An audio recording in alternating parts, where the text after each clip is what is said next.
years have you, and then you say 15 years ago I had this thing. No, don't volunteer that. It's like you're the witness on you're on the witness stand. Everything you say can be held against you, more or less. Only answer the question exactly as written, and Yeah, because we don't want you to volunteer anything that doesn't need to be said. That's a great point. When I sit down with clients and I go over the insurance application and they're going to have a paramed, or even if it's accelerated underwriting and the insurance company is going to call them or what have you, I always tell people, answer their questions exactly as they are on the exam. If it asked you if you had whatever 5 years ago, within the last 5 years, and the answer is no, you don't go and say, oh, well, yeah, within the last 5 years I haven't had, but it was pretty close. Maybe 6 or 7 years ago I was diagnosed with this, but not, no, just shut up. When if it's within the last 5 years, then the answer is yes. If it's not, then the answer is no. Don't go expound. Don't go explaining things. It's yes or no. And if you can honestly answer yes or no, then that's all that matters. It doesn't matter what was before or anything like that. The answer is yes or no. And be factual, about your height and weight and your tobacco status and your, extracurricular activities as far as, marijuana and stuff like that go. So, be honest about it, because honestly, if you're not, and the insurance company issues the policy and then they find out, they can either just refund your premiums back or not pay the claim at all, or, so it's you want to be honest with the insurance company, because God forbid something does happen to you. You want the people that you set this policy up for to be able to get the money, right? There's no point in paying into a policy for even a couple months and not being able to get the benefit out of it. So just be honest. The payment of proceeds, not we want the payment of proceeds, not a refund of premiums.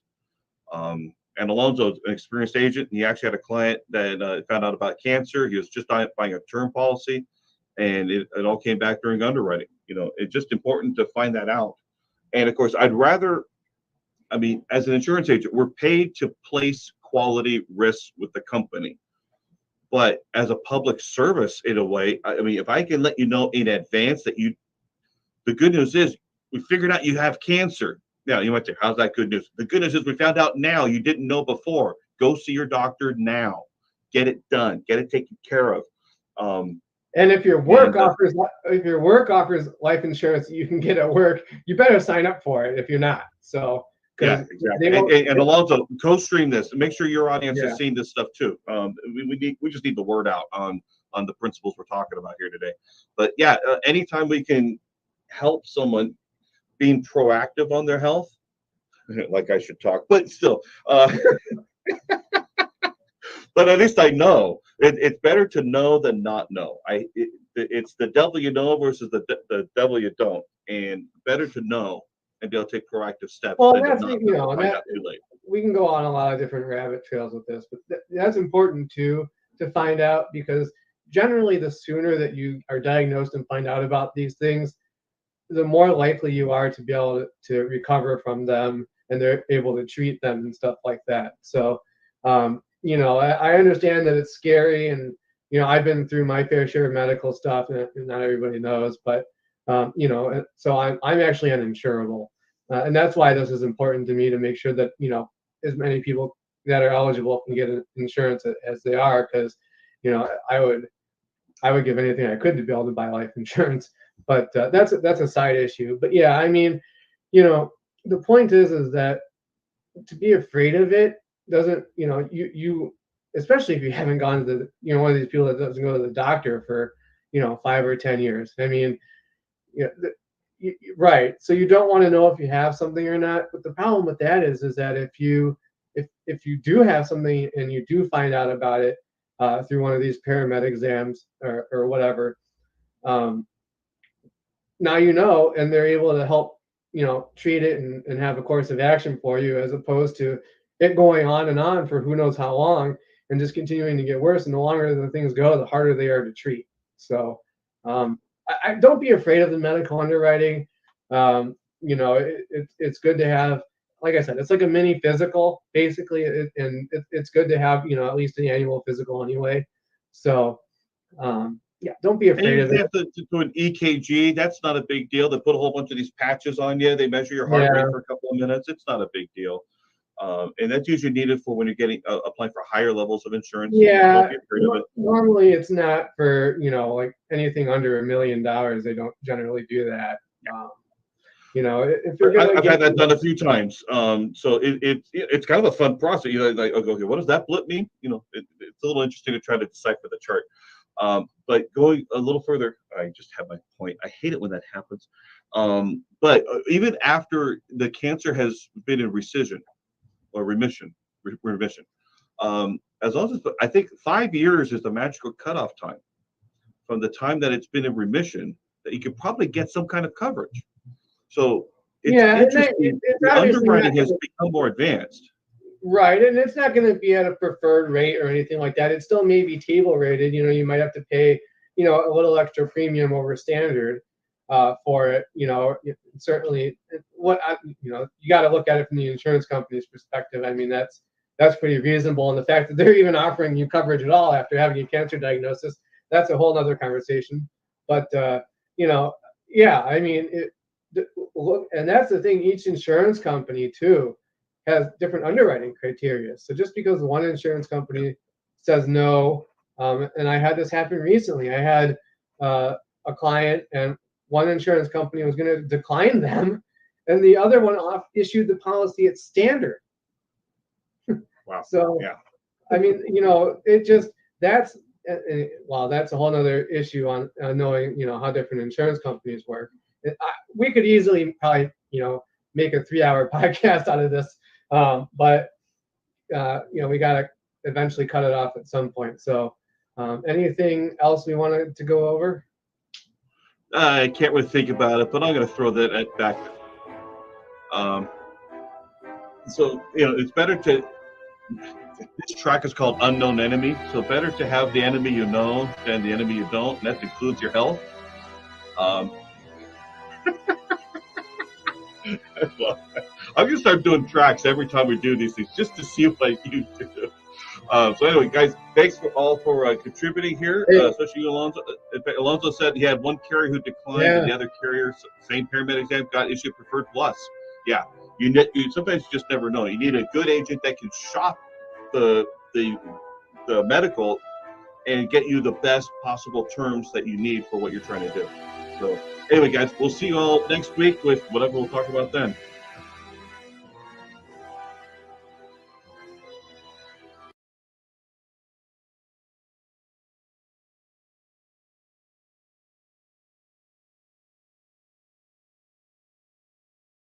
By 16, just under 7 minutes remaining. So there you have it, ladies and gentlemen. And I want to show you guys something before I leave, right? Since I'm here and my buddies have left. Because again, so many people look for the CFP, just like so many people look for the CHFC. I'm sorry, for the CPA over the enrolled agent, right? So here's what I'm going to do. I'm going to go to Google on you guys, right? We're going to share this screen here, right? We're going to go to Google, right? I'm going to make this, this live probably about 30 minutes for you guys. I'm not going to be on too long. I'm actually going to go run and grab me something to eat from the store. So I won't be on more than probably another 10 minutes. What is the difference between a CPA and an EA? So a certified public accountant is a tax professional who has met state licensing, education, and training requirements that allow them to practice across public and private industries and organizations. An EA is a tax specialist authorized by the U.S. Department of Treasury to represent all taxpayers before the IRS. So I ask you, ladies and gentlemen, which would you prefer to have? An enrolled agent or a CPA? Now that you're learning the difference, right? What do you think is more poignant, an enrolled agent or a CPA? Right? Because if you have a CPA, again, I didn't say this. Google says this. Google says, let's increase this, right? And this is from a CPA who explains to you the truth because they have to. Most CPAs just know you're not going to know what to ask, so you're not going to ask them. But again, it says here, a certified public accountant is a tax professional who has met state licensing, education, and training requirements that allow them to practice across public and private industries and organizations. So basically, they can just do the books for an individual or do the books for a business. They can do the taxes for an individual or do the taxes for a business, only in their state. Now, you'll find a few CPAs who operate in a couple of different states. For example, if I go to YouTube and I pull up my guy, Chad Elkins, who's a CPA, and, you know, for all my blackity blacks, yes, he's a white guy. I actually work with a lot of white guys because, oh, now he's an EA? Is he no longer a CPA? Yeah, I was about to say. So, the Elkins Accounting Hour. He's interviewing with an enrolled agent, right? So, Chad Elkins is a CPA, right? Hold on, let me make sure you guys can see that. Let me share my screen with you guys. Stop screen, present, share screen, share my entire screen. So now you can see here, Chad Elkins, CPA, right? He definitely rocks with Aaron Clarity. If you guys know who Aaron Clary is, right? Let's go, Aaron Clary. Right? He's a red pill guy. Aaron Clary. Right? Asshole Consulting. That's why I curse, spit, and listen to gangster rap. I don't mind telling a motherfucker shut up or using a curse word. AssholeConsulting.com. Right? So you can actually go get a consult from an asshole. Asshole Consulting. Want to be lied to? Hire a regular consultant. Want the truth? Hire an asshole. When you're tired of paying people $400 an hour to spare your feelings and make you feel good, and you finally decide you want to start solving your problems, it's time to contact Asshole Consulting. At Asshole Consulting, we just plain don't have the patience to kiss your ass. And guess what you want us to tell you? Instead, we're going to tell you what we think, and we don't give a shit if it pisses you off. And yes, we're going to charge you for it. So, hey, you know what? I'm going to take the same approach as Chad Elkins and Aaron Clary at Asshole Consulting. Right? And I have a mistake of doing that too, because if you go to my channel, I accidentally tried to be very clean. Let's look at my channel. Right? I'm not that clean anymore. Right? I'm a little bit of an asshole myself.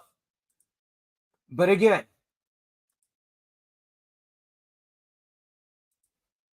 what's the difference between a CPA and an EA? Let's go Becker CPA, because he's an actual CPA. So, CPAs have a well-earned reputation for being experts in accounting, compliance, and finance management. And this is coming from, again, a CPA. Hold on here. Oh, shoot.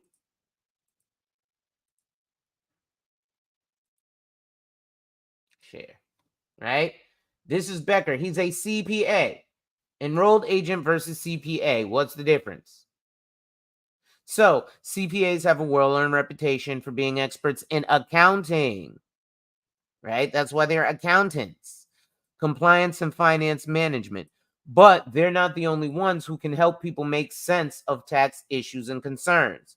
If you're considering a career focused on assisting clients with tax-related issues, you may be weighing your options between being an enrolled agent versus a CPA. But how does the enrolled agent role stack up against being a CPA?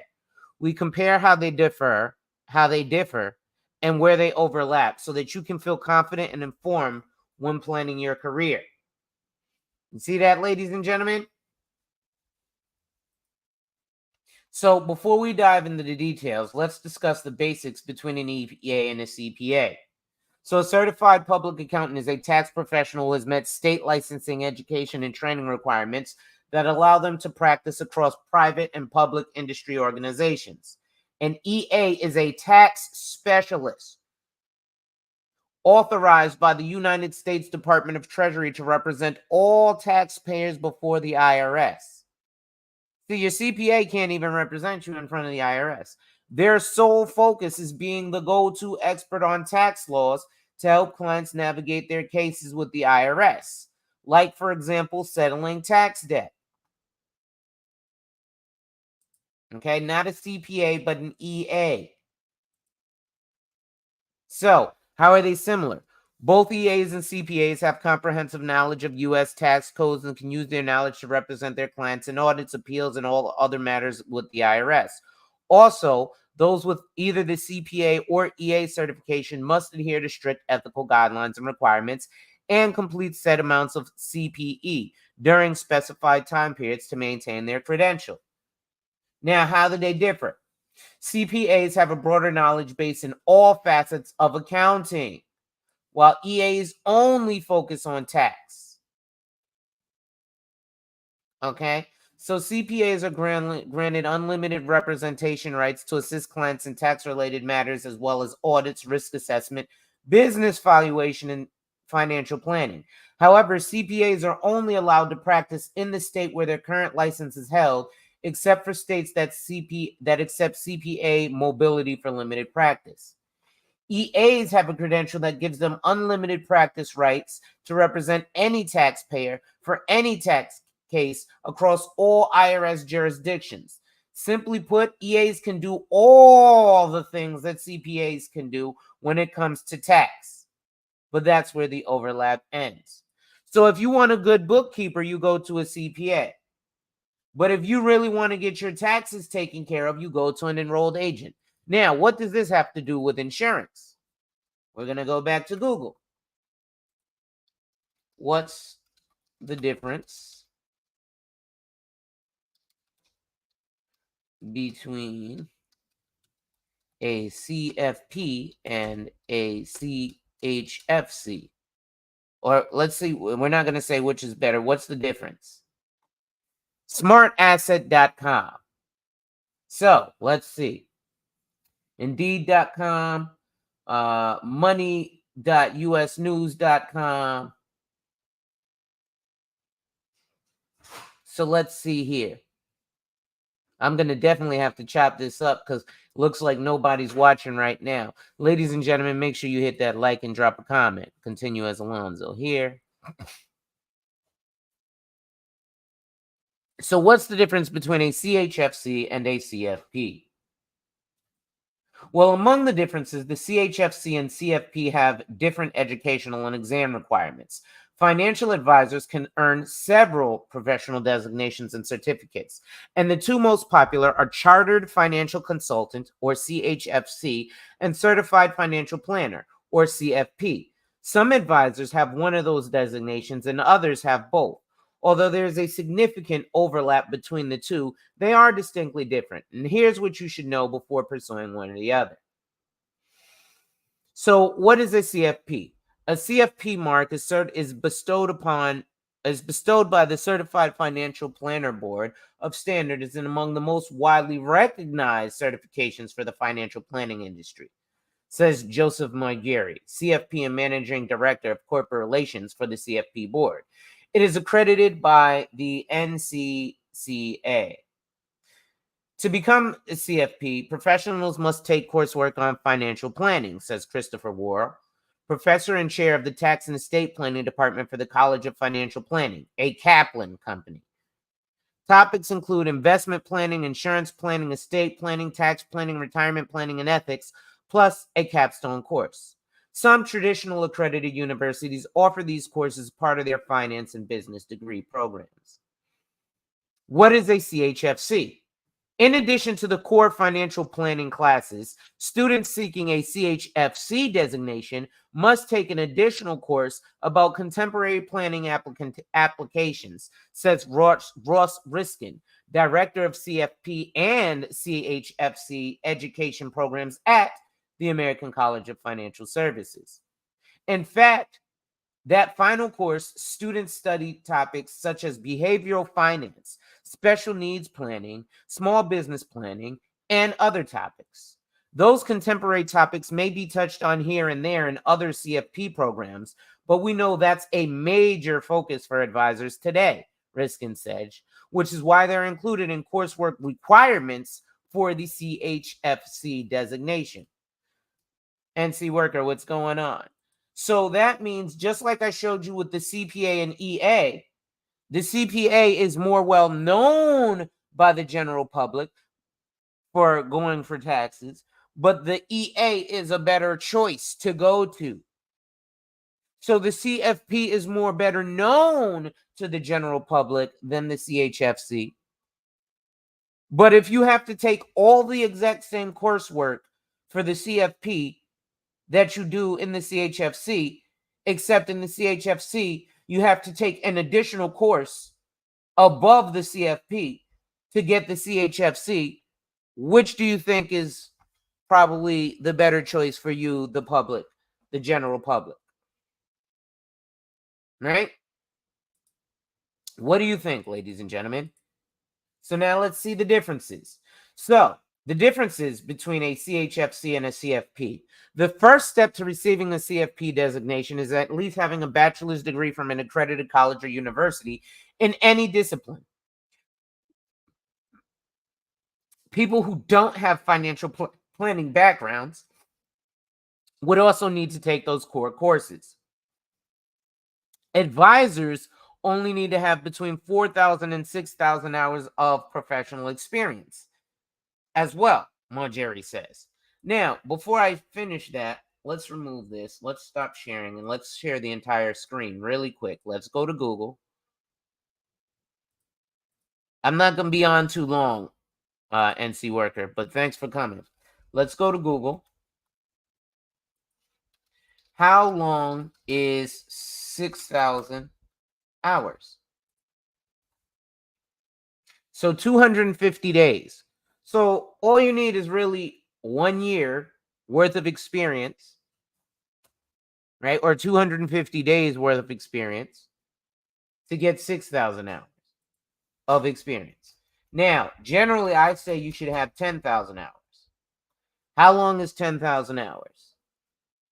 So 10,000 hours works out to be about 20 hours per week for 10 years.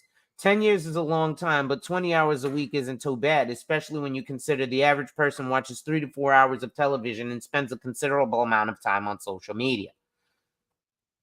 So you need about 10 years of experience before you think you're going to get a CFP or a CHFC. Either way. And thank you for coming, NC Worker. I'm actually going to be going live again tonight with a person from a 3-letter organization called GFI. I probably have no interest in joining, but I don't mind bringing other, especially Black financial professionals up so I can expose my audience to them and vice versa. Right? Because I know I'm not everybody's cup of tea. I curse, I spit, I listen to gangster rap. But so a college degree is not necessary to enroll to become a CHFC, Riskin says, but most individuals taking classes to become a CHFC are non-traditional students who may already be working in the field, he says. So exam requirements. To earn CFP marks, candidates must pass the board-level CFP exam, which tests their financial planning knowledge and their ability to apply that knowledge to real-life situations. The exam lasts 6 hours and has about 170 multiple choice questions. It is offered 3 times a year and is a proctored exam. It is a pass-fail exam, and on average, there's about a 60 to 65% pass rate. CHFC students must pass 8 financial planning courses, and there is a final comprehensive exam on those foundational courses, Riskin says. The exam consists of about 100 multiple choice questions. During the final course for the CHFC program, students are required to actually participate and complete case studies with these relevant financial planning topics, Riskin says. We're looking at how students write and respond to case studies and create a financial plan and demonstrate their mastery of that knowledge through an objective assessment. So the fiduciary standard. People who earn a CFP mark are bound by the CFP board's fiduciary standard, and that duty applies to whenever a professional is offering advice. The standard spells out an advisor's duty of loyalty, duty of care, and duty to follow the client's instruction, he adds. The board also enforces the standard, investigates complaints, and issues any potential sanctions. Advisors who receive the CHFC are bound by the American College of Financial Services Code of Ethics, Riskin says. It's not the same as the CFP fiduciary standard, but it is founded on the principles of acting in the interest of the client and in an ethical manner, he says. There's definitely an ethics standard they must abide by, and they take that pledge before they're able to become a CHFC. Kind of like a military pledge, right? But again, if you're going to get the CHFC, and you mean that the 7 courses that I have to take for the CFP, I have to take those exact same 7 courses for the CHFC. So then that would mean that I might as well get the CHFC. The only problem is the CFP board has done a great job at advertising. So most Americans are like, oh, CFP. But as I'm showing you here, the CHFC, and this is from money.new.us news. In fact, you guys know I'm not with the bullshit. Let's put this in here. Mahogany, what's going on? Well, you guys missed. I actually have a friend who is a CHFC. Right? But I'm going to go back to, again, the differences between an EA and no problem, Mahogany. Life, what's going on, brother? Oh, shit, NC Worker, I don't have you with a wrench? Okay, hold on. Let me go to my live really quick. I can't believe this. Let me get my man NC Worker a wrench. What am I doing? Add as moderator. Save. Yeah, bro, you got to be a moderator on here. Okay. And let me post this in here. Okay, it's already in the chat. So again, if I have to take the exact and again, I'm going to show you guys, right? So now I choose between the CHFC and the CFP. Both designations require continuing education to keep the license active. Both the CFP board and the American College require 30 hours of continuing education every 2 years. The CFP board requires 2 of these hours to be ethics training, and the American College requires 1 hour of ethics training. Both require quality education for financial planning, although the CFP mark may be better known to the general public. Literally what I just said. Right? So again, let's go back to Google, because I want you guys to understand, again, what's the difference between a CPA and an EA. And this is here written by a CPA. Let's see, is an EA higher than a CPA? And this is from H&R Block. An enrolled agent is a tax practitioner who is licensed at the federal level by the Internal Revenue Service. In fact, enrolled agent status is the highest credential awarded by the IRS. Wait, what? So again, CPAs have done an excellent job at advertising, right? They've done a great job at advertising. So they're advertising, no problem, NC worker. I got to make sure the family is all good over here because, when we do get those bots in the chat, you guys eliminate that. I don't even get the chance to look at them sometimes. I've had guys so quick. You guys are so quick on that trigger, man. It just be like, comment help for another moderator has handled this. I'm like, geez, you guys are on point. So thank you. But again, if we're looking at the difference between an EA and a CPA, right? Literally, you saw here that it's more important to get the enrolled agent, right? Give me 1 second.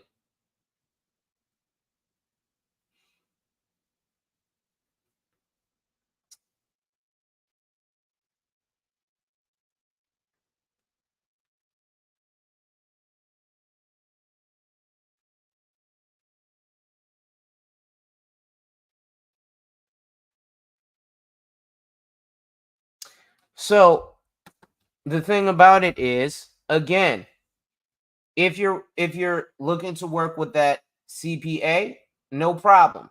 A certified public accountant is what you need if you're looking for someone to do accounting for you, right? Let's see what else it says. Does an EA make more than a CPA? It varies. As of 2023, certified public accountants generally earn more, with an average annual salary of $77,370 compared to $60,725 on average for enrolled agents. While CPAs earn more, many tax professionals find the EA path more fulfilling due to its micro focus on tax issues and a less rigorous exam cycle. Right? Which is harder? Is an EA license worth it?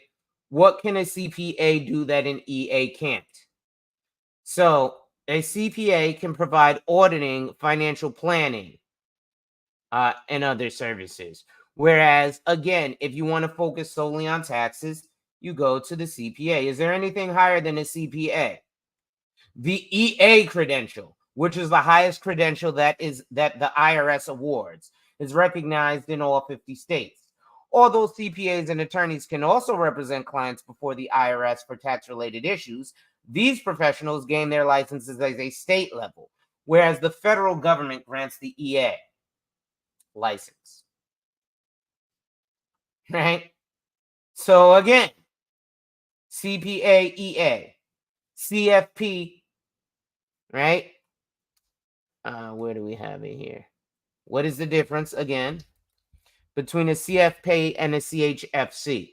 And again, I'm not picking on a CFP or a CHFC. What's going on, brother? I'm not picking on a CFP at all. But I need to educate the general public. And too many people are just holding on to the CFP because the CFP board did a great job at advertising. Right? I'll break it down to you in the terms of food.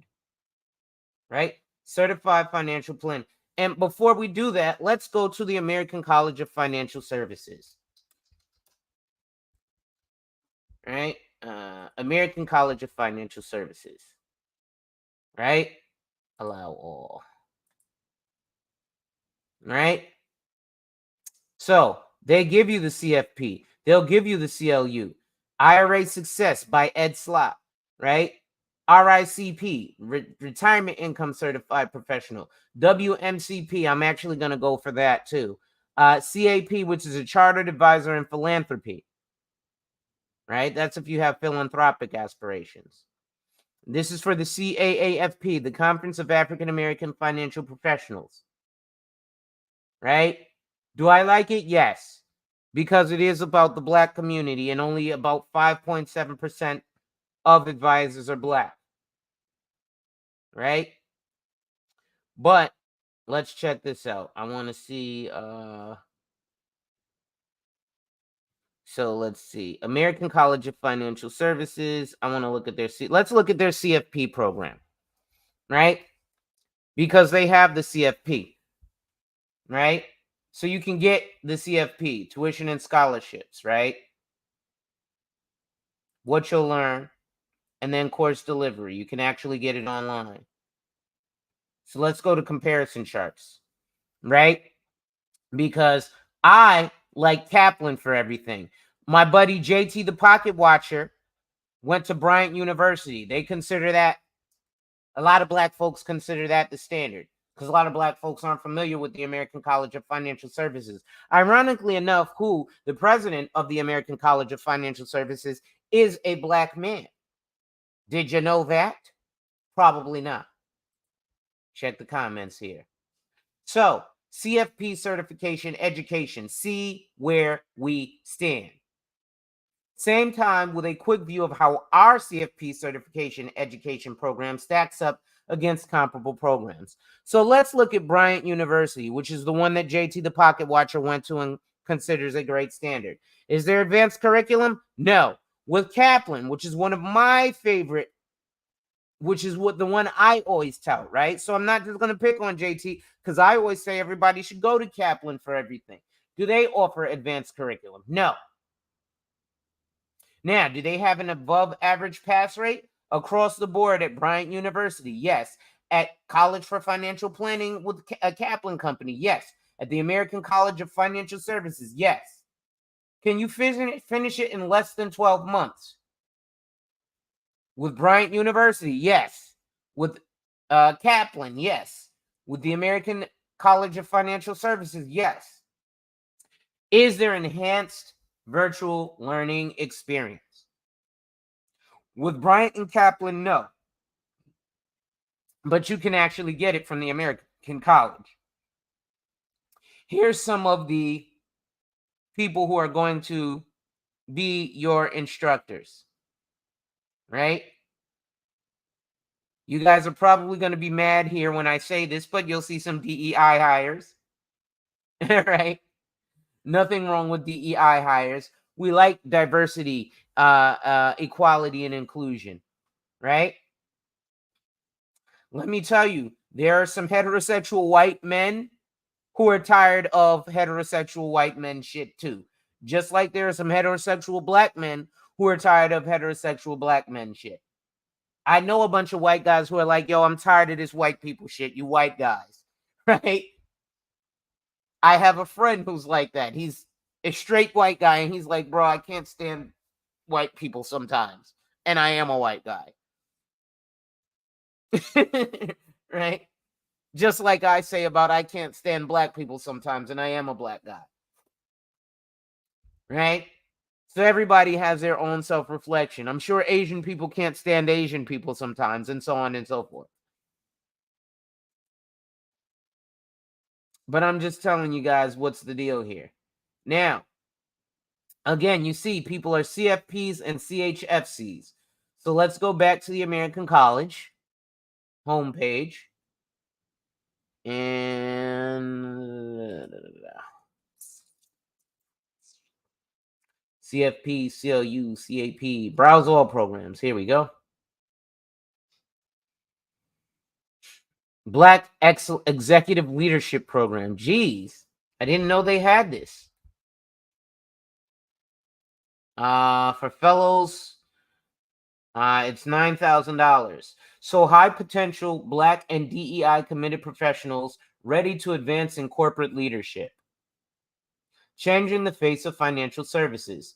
The Black Executive Leadership Program was named a finalist for Industry Disruptor at the 2022 WealthManagement.com Wealthies Award. Here, the impact this industry disrupting program has had on aspiring Black leaders and their organization sponsors. And like I said earlier, I had two white guys up here, guys. Right? Why? Because ironically enough, for me and my industry, the most helpful people have been white guys. Outside of my Uncle David Cole. But all he did was explain to me that this industry is rough and tough. It's probably rougher and tougher than the quote-unquote streets. What did he say? I called him. I said, hey, Uncle, I'm getting into financial services like you. You got any pointers? He said, Alonzo, I come from a wealthy family. I'm a rich white guy with a lot of money who knows people and has connections. And this business was hard as shit for me. You're a young black kid with no money, no connections, and you don't know anybody. Good luck. Click. We'll fast forward 14 years, and I'm likely going to be buying my uncle's book of business, which is a multiple $1,000,000 book of business. Now, don't get me wrong, my uncle is extremely happy that I was able to make it. And my uncle is a white guy. He's related to me by my adopted brother. I adopted my brother when I was 13. Well, my mother adopted my brother and sister when I was 13 years old. So for the last 27 years, my brother has been my brother. And my sister has been my sister. And I love them both like we're blood. All right. Make sure, ladies and gentlemen, y'all go over to make sure y'all see the underrated darkness, the #1 grinder at 4:30.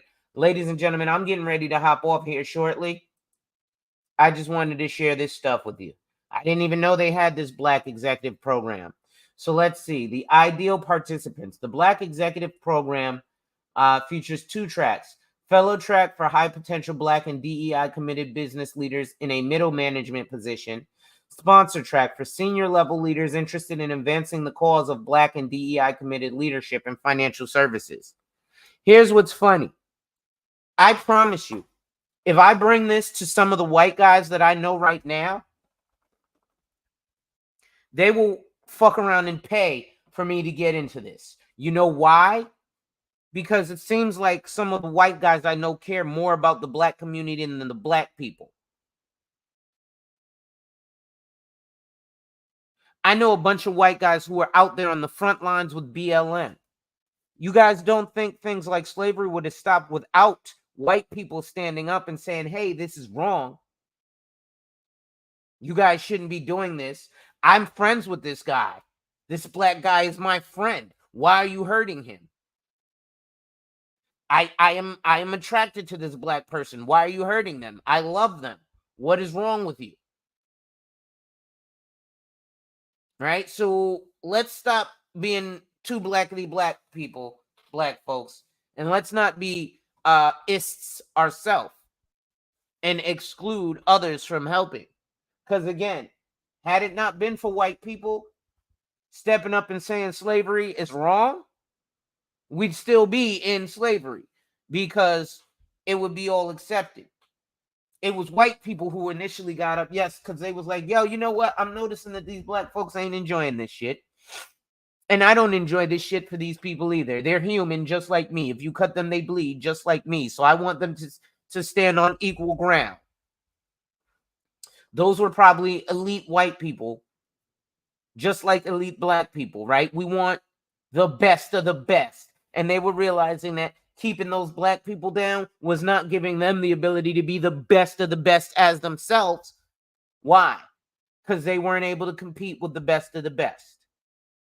So they wanted even playing ground. Right? That's the tuitions. What you'll learn. So through an authentic and culturally sensitive lens, the program seeks to facilitate lifelong connections and learning through one-on-one peer interaction for maximum impact. Go beyond narrow definitions of leadership to explore applied technical skills directly relevant to financial services.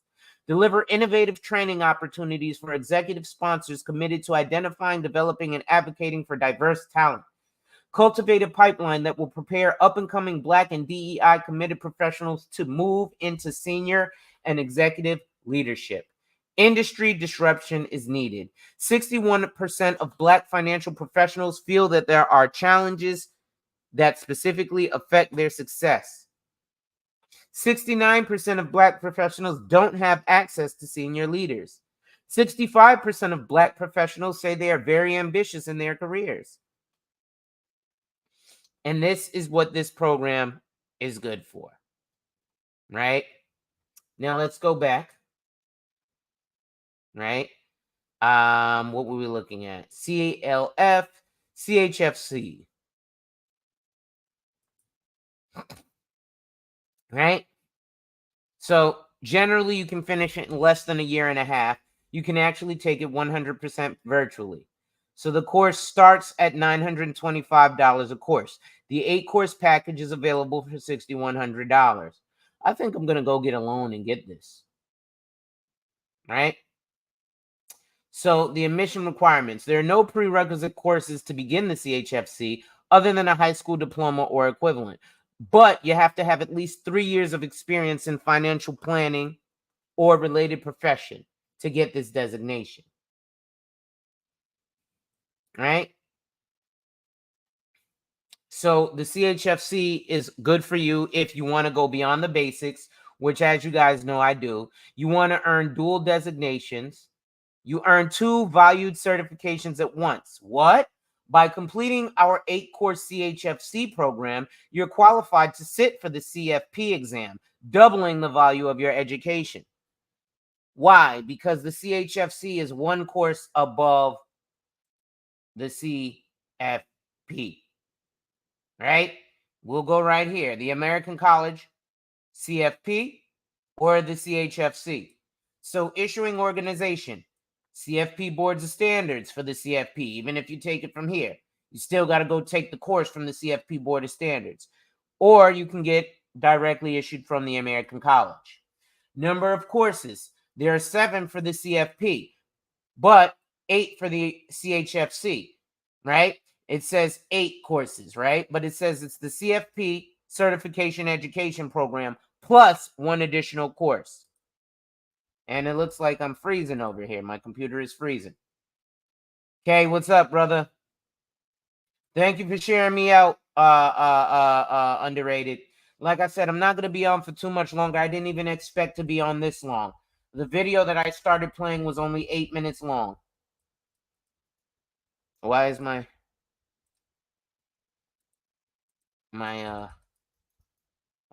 does this do this? Hold on, let me click back.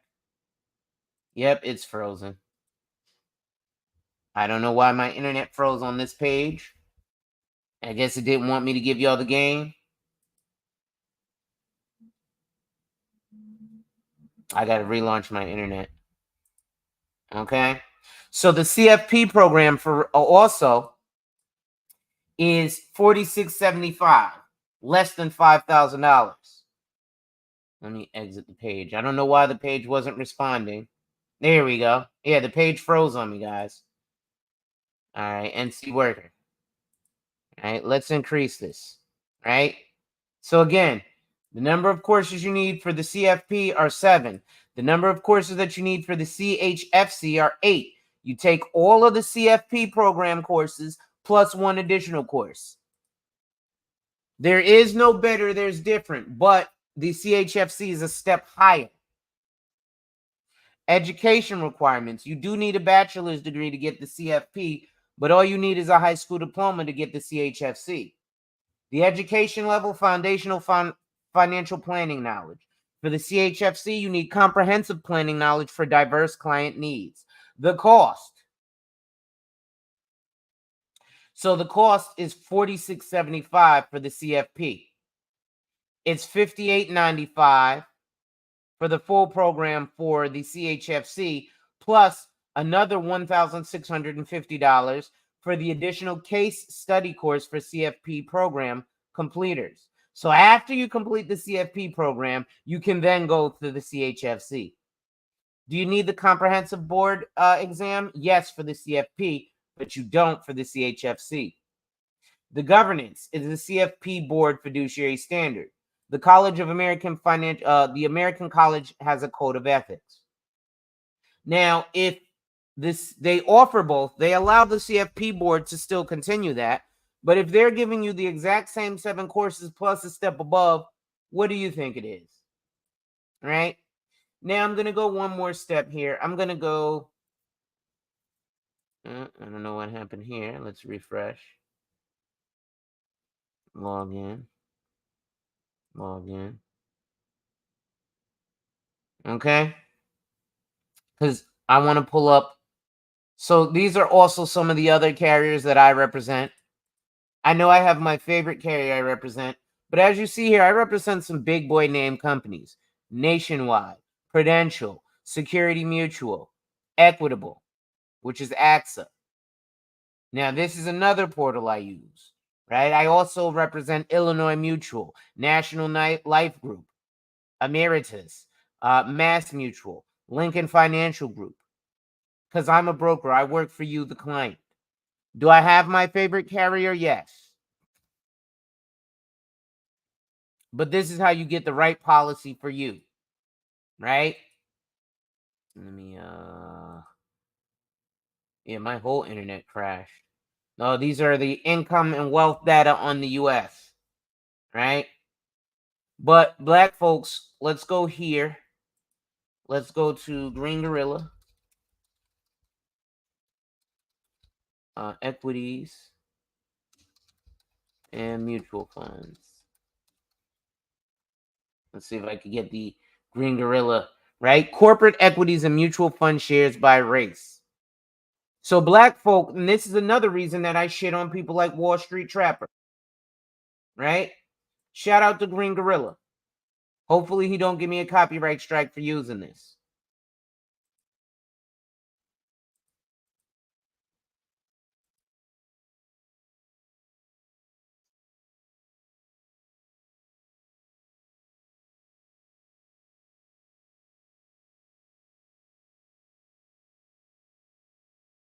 I want to make sure you guys could hear this. I don't think you could hear it when I was streaming it through. Hold on.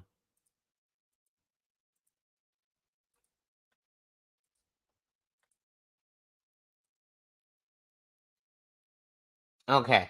I'm going to mute up and I'm going to play this video. Shout out to Green Gorilla. Please don't copyright strike me. Let me type that in his chat. Hold on.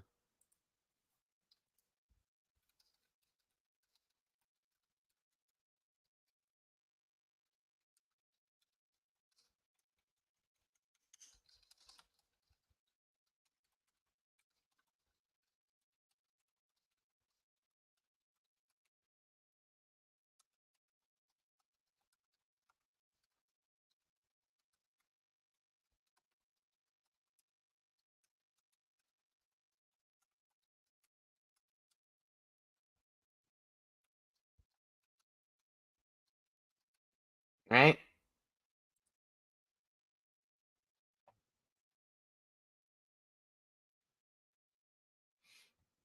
So let's check this out again.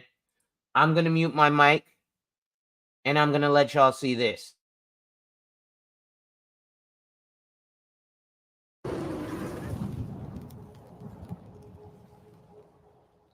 You're tuned in to the Green Gorilla channel.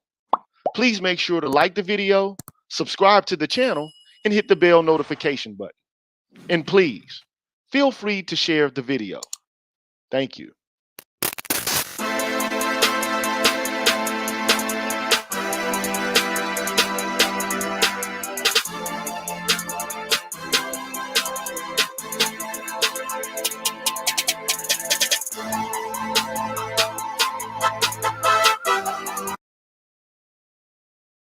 You know what I'm going to do? I'm going to break this down as we go, right? I'm going to break this down as we go. Right? And as you can see, he got this from the Board of Governors of the Federal Reserve System, right? So all you black folks talking this bullshit about your investing and getting money with the Wall Street Trapper, you're giving him money for no fucking reason. I'm going to keep mentioning his name too. Call me a hater if you want, but you guys, numbers don't lie. He brings people. I made $20,000. They might have made that $20,000 one time. That's just like if your homeboy goes to sell some drugs and makes a bunch of money one time and then doesn't re-up. Is he a drug dealer? No. Now, will he go to jail for drug dealing? Yes. But I'm going to pause in between and talk to you guys about these numbers. Here we go.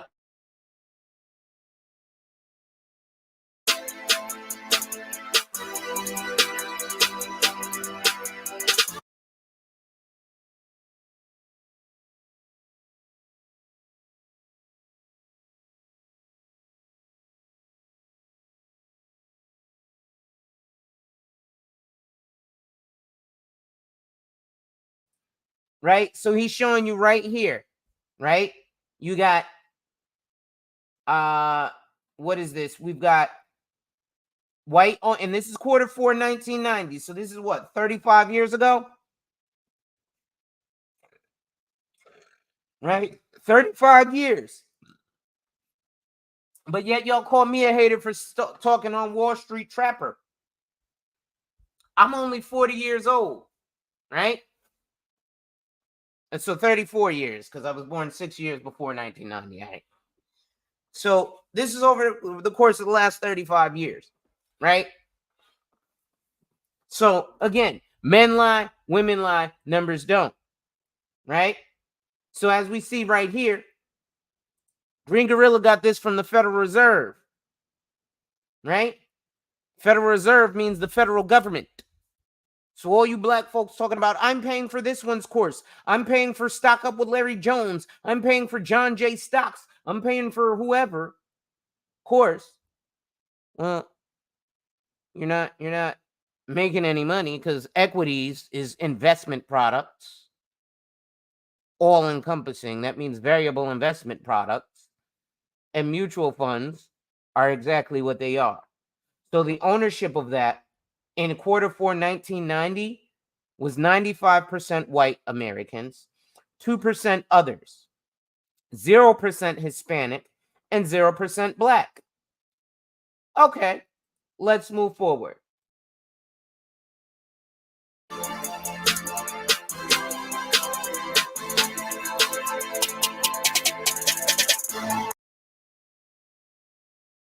So now here we have quarter 4, 1995. So 5 years later, whites still owned 95% of equities and mutual funds. But folks been telling you, I've been investing since way back when. Let me tell you about somebody who you know who was in financial services way back when. You remember the TV show Living Single? Well, you know Kyle Barker? He was a financial advisor. So maybe he's part of the reason that this black ownership of corporate equities and mutual funds went up from 0% to 1%. Hispanics still got no representation in this at that point in time. And others went up 1%, while whites still owned 95% of this stuff. Let's continue.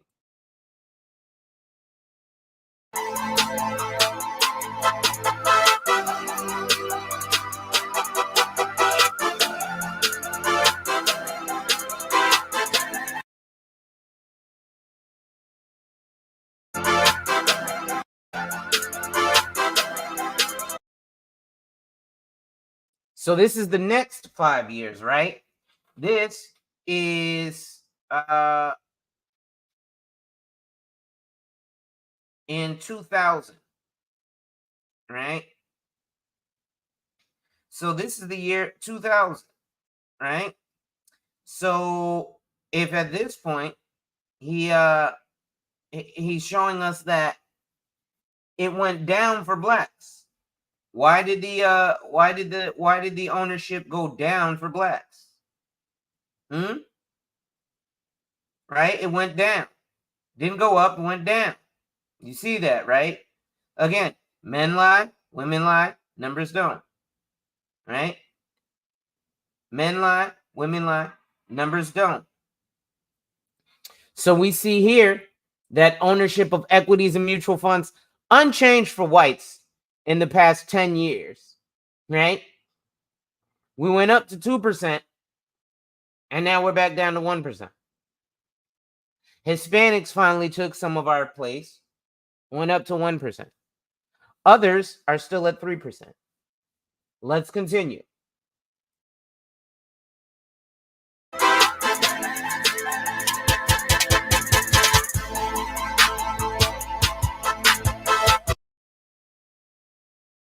This is 2005. Now, by 2005, right, we should have all our we should definitely, fair use. We should definitely have a bunch of our rappers and actors who are talking about, I'm getting all this money. I'm Jay-Z. Because Jay-Z was out by 2005, right? He was an old rapper by that point. He was the GOAT by that point, right? But all our rappers Well, they got all this money. They've got all these investments too.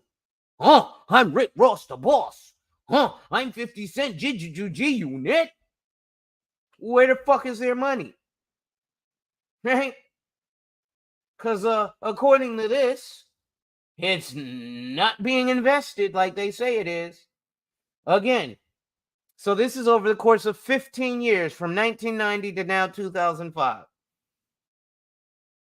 Whites have remained at 95% of ownership of equities and mutual funds, shares. Blacks went up to 2%, went back down to 1%. Hispanics finally came up from 0% to 1%. Others are at 3%. So what's going on? Jigga man, would you rather $500,000 or dinner with Jay-Z? Well, if you took the dinner with Jay-Z, you just put yourself on this 1%. So in order to have equities and mutual funds as a black person, you're a 1%er. So a lot of y'all are running around acting like 1%ers, and you're not. Let's continue.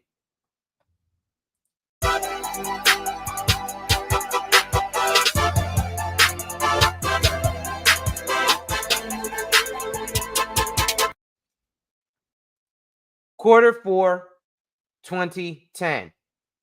So Q4 2010, whites went down a little bit, right? They went from 95% to 91%. Hispanics stayed the same at 1%. Blacks stayed the same at 1%. Others went up to 7%. So either some of you black guys are not listing that you're black, you're saying you're something else, or you ain't invested. Now, by 2010, 50 Cent was an old thing, right? Lil Wayne was an old rapper by then. But all these guys, I got millions in investments. Where? Men lie, women lie, numbers don't. Where the fuck are our rappers, actors, and athletes' investments? They obviously ain't there if it's still only 1% ownership.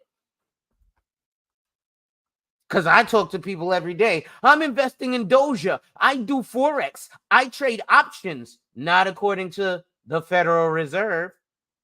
Remember, you might have that brokerage account with $3,500, but if you don't have $10,000 or more invested, you're not investing. So you're probably not even coming up on their radar. Because you're not actually investing. You see, if you were actually investing, you would come up on the radar. Right? It's just like, you know how in different states they have this thing where if you shoot a gun, there's cameras that will be triggered and it'll send the police to that area. Well, if you have a BB gun and you shoot off that BB gun, that camera doesn't get triggered, does it? Why? Because you're not actually shooting a gun. Can someone be harmed by a BB? Sure. But you're not really shooting a gun. So let's stop the malarkey, black folks. Men lie, women lie, numbers don't. I'm bringing you raw numbers from the Federal Reserve. This ain't about feelings. Nah, this ain't about feelings. This is about facts. And the fact remains that from 1990 to 2010, black ownership of equities and mutual funds went from 0 to 1%. Great job. From 1990 to 2010, Hispanic ownership of equities and mutual funds went to 1%. But let's not act like Hispanics weren't blocked out from stuff just as much as black folks were. Because they were. But that's not my particular concern is the Hispanic community. My particular concern is the black community. Do I have love for my Latinos? Yes. Do they have love for their Morenos? Yes. But we both are separate communities. We want to come together. We do come together. Because again, just like white guys fought against slavery, we had the Spanish War where Spaniards fought against slavery. They was like, nah, fuck this. Y'all treating these black people too bad. We're not standing for it. We gonna shed some blood. And white people shed some white blood too. Because they were like, oh, y'all want to shed blood? I have a homeboy who's white, who beat the bejesus out of a white guy for pressing a black guy who was smaller than him for no reason other than he was black. So my white friend said, hey, why are you messing with him? He goes, this little black guy. That white guy is now no longer against black people because another white guy beat the brakes off of him. He said, well, beat me up. You want to beat somebody up? Get a challenge. Challenge somebody your own size. My buddy, I call him Jimbo Slice because he beat the dude up like Kimbo Slice.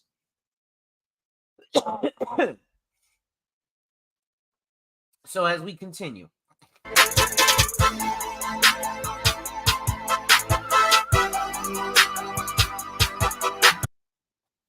So 2015. Uh-oh. Black folks, what's going on here? 2015, some stuff changed. White ownership went down, right? We see that. White ownership in equities and mutual funds went down. Actually went up because it went down from 95% down to 91%. And now it's back up to 92%, right? Well, if you'll notice here, 2015, right? So by 2015, you had rappers like Rollo and Young Thug. Remember Young Thugger, Thugger baby, YSL, all that, right? But what you didn't know was the owner of 300 Records was Leor Cohen. I told you guys, I went to the U.S. Open while the rapper Fabulous was there, right? Because it seems like all our rappers are doing is blowing money on items. Secret to selling Negro, quality items. Nothing wrong with buying expensive quality items. But make sure you actually create generational wealth. And we're not doing that, obviously. Right? So, showing you here. Equities and mutual funds by race. Whites owned 92%. And this is 2015. This is what? Almost 10 years ago. Right? So now there's no excuse at this point, because at this point we done had us the internet. But at this point, right, 2015, everybody was on, I'm on Bitcoin, I'm on crypto. I'm trading options in Forex. You are? I'm spending my money with the Wall Street Trapper. I'm spending my money with Jay Morrison. Well, the Hispanics didn't do that. They now outpace us. 2% of equities and mutual fund ownership versus 1%. Others is at 5%. Right? So 92 plus 5 is 97. Right? 98, 99, 100. Let's go to 2020.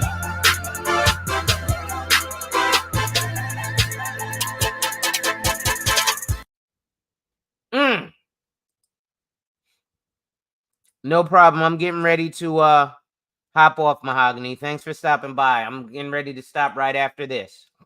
I got to go get me something to eat. So now we see here, Q4 2020. So this is 4 years ago. So now there is absolutely no excuse, right? We got all the internet. You got all your Wall Street trappers. You got all your Lisa J stocks, John J stocks, invest in stocks with Mo, stock up with Larry, the stock investor. Who else is on social media telling you they're teaching you how to invest? Because again, I told you there's a minimum amount before it's actually considered an investment. Usually enough to trigger an SAR, suspicious activity report, because the IRS needs to know what the hell you're doing. And even if you say, well, I do it incrementally over time, I got a balance of over $10,000 in my account. If you've done that within 18 calendar months, then you've got an SAR, or suspicious activity report, filled out on you, because the federal government wants to know where you're getting that money from, because they want to make sure that you pay your fair share in taxes. But see, this is what these folks don't even know to tell you. People like the Wall Street Trapper, people like Stock Up with Larry Jones. They don't even know to tell you this stuff because they don't know it. That's the part of having the license, not just it leaving you up to the government. And I'm talking to a specific person. You haven't convinced me. You don't have the money for me to concern myself with convincing you, sir.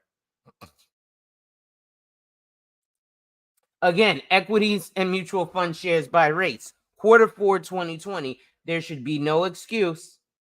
We got all this intranet. Black men, we up here all day talking about the B-dub. What's wrong with the B-dub? What's wrong with the modern woman? You're broke, bruh. You're broke. Don't nobody worry about what's wrong with the modern woman. Okay? Again, Q4 2020. This is 4 years ago. 95% back to white ownership. 1% black ownership. How come we didn't move the needle at all?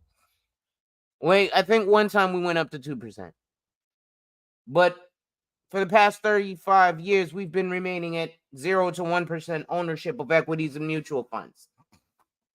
Meaning all this invest fest and bullshit that we're talking about don't exist. At all. It don't. What you guys are doing is falling victim. And if it's hate for me to want to look out for your pockets, then call me a hater. Because you sure enough gonna hate when people like Wall Street Trapper block you because he don't want you ruining his money bag. When people like Brother Polite block you because they don't want you ruining their money bag. Right? Call me a hater. Go ahead. I'll just partner up with people like Tony the Closer. What happened to Common Sense with Eli? Anton Daniels, right? Feel how you feel about them. I used to rock hard with Anton Daniels. I don't even do that much anymore. But the truth is the truth. That's why he rocks with JT the Pocket Watcher. The truth is the truth. You all call JT the Pocket Watcher a hater too. Your license doesn't mean anything except that we can sue you and get some money from the government. You the same motherfuckers talking about the Uniform Commercial Code.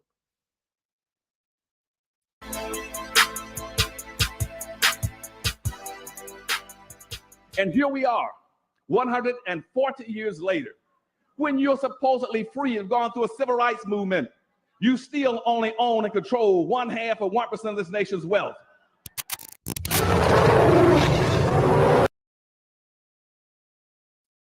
So, y'all, we got some work to do. So, ladies and gentlemen, it's your boy, the insurance junkie, your fiduciary fella, the all-star advisor, Alonzo Hall, your social media insurance broker. And I've just whapped and tapped on your head with another ADH Wealth solution, right? I'm going to change the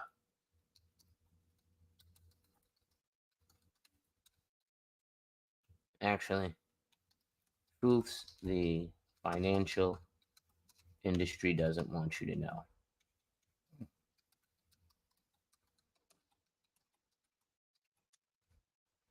Save changes. Right? So, ladies and gentlemen, it's your boy, the insurance junkie, your fiduciary fella, the all-star advisor, Alonzo Hall, your social media insurance broker. And I just whapped and tapped on your head with yet another ADH Wealth solution.